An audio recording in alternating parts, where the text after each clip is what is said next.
So please welcome Lisa Kenmore.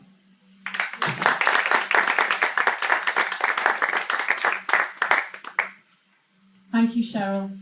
And as Cheryl said, Christine is, her words were, if you know Christine, you know she means it when she says she is furious that she can't make it today. And I'm just sorry that I can't read these poems in her wonderful accent, and I'm not even going to attempt to do that. So I'm just going to read them straight in tribute to Christine's work and all the wonderful money she's raised. I think it's about £400, which is amazing. Just a note to this first poem: a journeyman has completed his apprenticeship and is now a skilled craftsman. Journeyman. Packing up chisels, planes, neat as a surgeon, he leaves his lit bench in the roaring workshop where the bandsaw once corked up Elijah Jackson and stripped him of everything but his boots, dropping him to bleed to death in the shavings, and sets out savouring the quiet night under the swaying shadows of street lamps, pedal by pedal, over the Boundary Bridge, the wind clearing the sawdust from his nostrils, his brain still absorbed in the geometry of staircases until he reaches the street, the fence, the curb, swinging his leg over the crossbar, the back door's blurred panel, tapping the wood curls out of his turn-ups, the bacon-scented kitchen, my mother's kiss.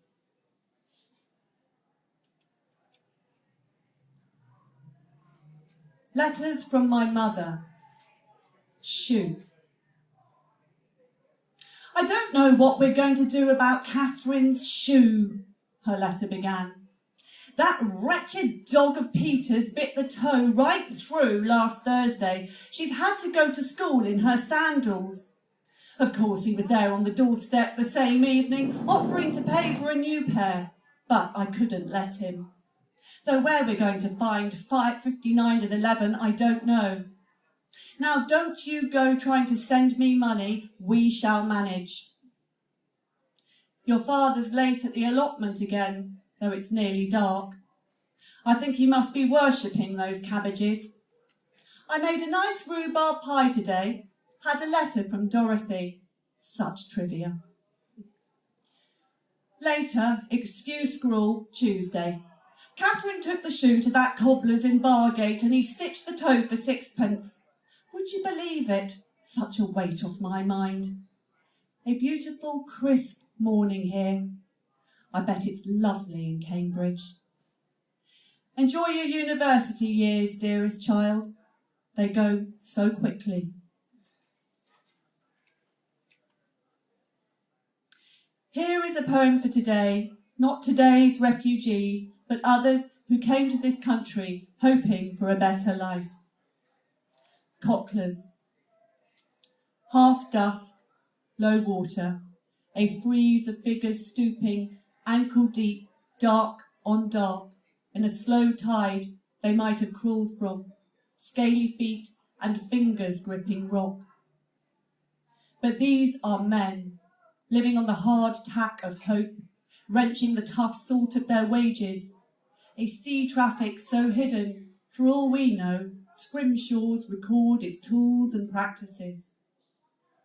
Methodical as potato pickers, they bend, sweep, gather, store, ignoring the web of coal that gathers between fingers and toes and the white combs of the waves rolling up to drown the ribbed tracks to safety.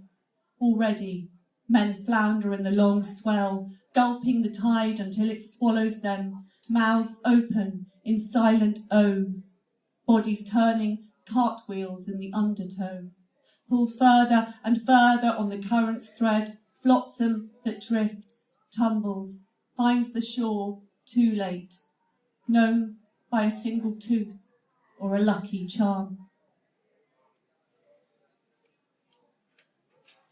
And finally, in the Bible story, Jesus goes for a meal with the sisters Martha and Mary.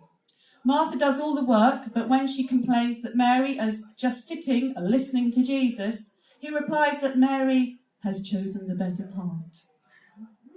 I've always felt there was more to say on Martha's side. Martha. I was elbow deep in grease. That lamb in a herb crust doesn't exactly cook itself, and there's a pan to scour after. Then the homemade bread, bitter leaf salad, lightly dressed with oil, not to mention figs, plums, apricots, almonds, and a couple of bottles of wine. I didn't notice him or anyone refusing second helpings, nor minding me dodging about with dishes, spooning gravy, cutting extra bread. After dinner, there's our Mary sitting literally at his feet. He has the one comfortable chair. She's hunched on a cushion, drinking it all in. I'm doing a quick sweep round the kitchen, hoping to get back to the chat, half listening to them while I go on stacking pots. Then here he is in the doorway. Mary's made the best choice, he says. I stare. Is this a joke? My good lamb hardly out of his mouth, beard stained with gravy. You should prioritise more. Don't spend so long in the kitchen. And he's on his way, picking a thread of meat from his teeth. God. So a round of applause, please, for Christine.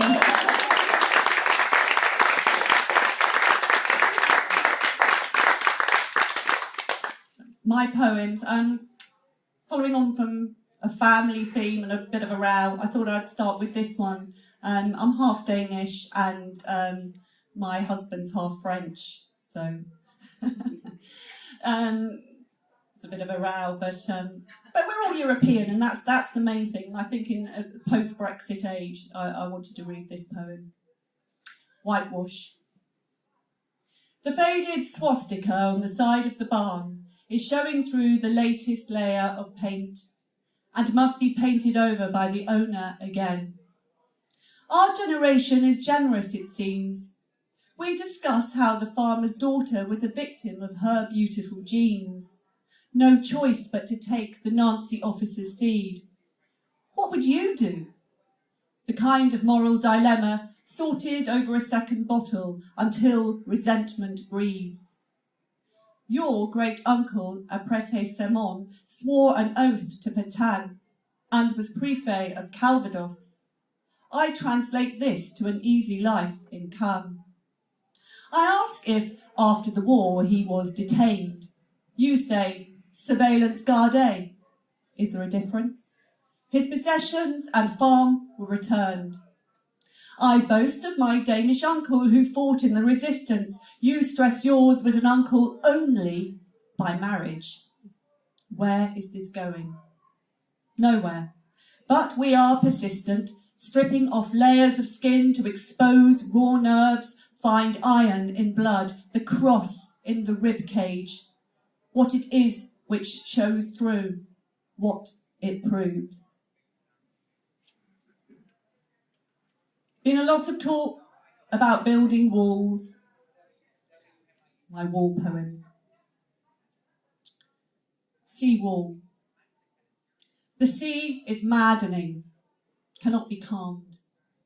I've tried throwing her life buoys, rafts, all manner of floating detritus. Once I crushed sleeping pills and slipped them overboard, but the sea cried for more salt and tossed wave after wave back in my face to show her displeasure. After her nervous rack, I had to build a wall to save the sea from herself, crashing on the shore, doing herself injury after injury, destroying castles, leaking into the land, festering in pools of her own brine, loss of sediment, of sense. I had no choice but to try and hold the line.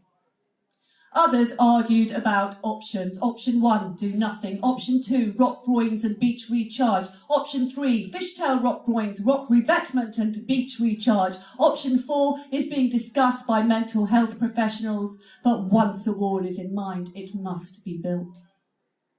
Norwegian rock is best, cut from mountains with diamond saws, never blasted. It is cut strong, in strong blocks, by strong men who know what to do.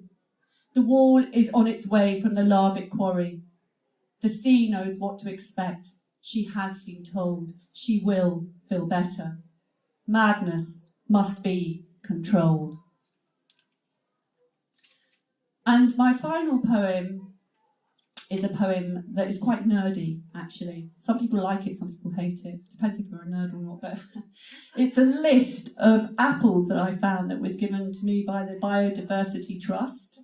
And it's apples, many of which are now no longer existing. But I went through and I wrote, somebody told me afterwards that I'd actually written an abecedarian. It's nice to know you've been formal without having any clue that you have been formal. So I went through and just with the list, the names I think have their own history and their own story and their own power. And really, for me, it's a call for diversity. A is for apple.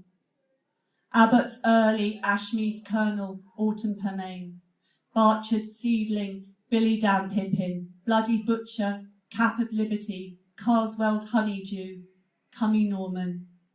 Dr. Clifford, Dog Snout, Duke of Devonshire, Early Bower, Easter Orange, Eccleston Pippin, Fair Maid of Taunton, Falstaff, Forest Stire.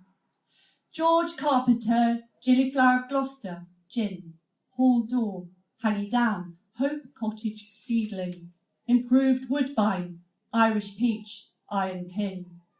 Jackets and waistcoats, Jojo's Delight, Jordan's Weeping, Keats Cottage, Colonel Underleaf, Kingston Black, Leathercoat Russet, Lemon Queen, Luckham Seedling.